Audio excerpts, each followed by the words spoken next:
He's a self-admitted thief, 51-year-old Aubrey Trail. His last name, Trails, is very fitting because he leaves a trail of victims wherever he goes. Trail, who's a person of interest in the death of Sidney Loof, says he's no killer, but his run of scams at antique shows and malls is coming to light, and it's a long, expensive one. Good evening, I'm Craig DeGrelli. And I'm Jennifer Griswold. Trail and 23-year-old Bailey Boswell are both in the Saline County Jail, held on unrelated federal charges. So far, investigators have not charged them in the Loof case. Only on 3, reporter Megan Hahn on a con man and his crimes. Aubrey Trail has an extensive rap sheet of forgery-related crimes, leaving a trail of victims across the country, one of which is right here in Purcellville, Iowa, at Finders Keepers Antique Mall. I was pleasant to him. He was pleasant to me. He seemed friendly. On a warm Sunday in July, a man claiming to be in the antique business wrote a check for a set of sterling silver flatware at Finders Keepers Antique Mall.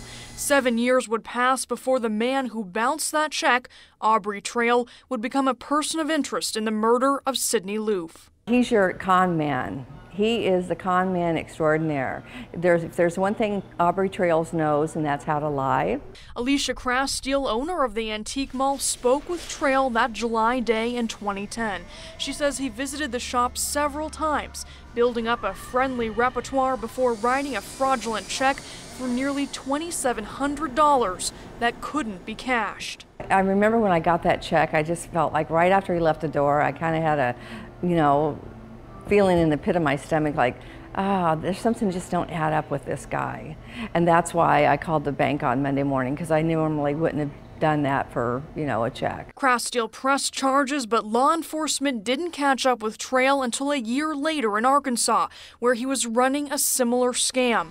Iowa court records show he took a plea deal related to the Purcellville case in November 2010 and was sentenced to 5 years for second-degree theft. His last name, Trails, is very fitting because he leaves a trail of victims wherever he goes.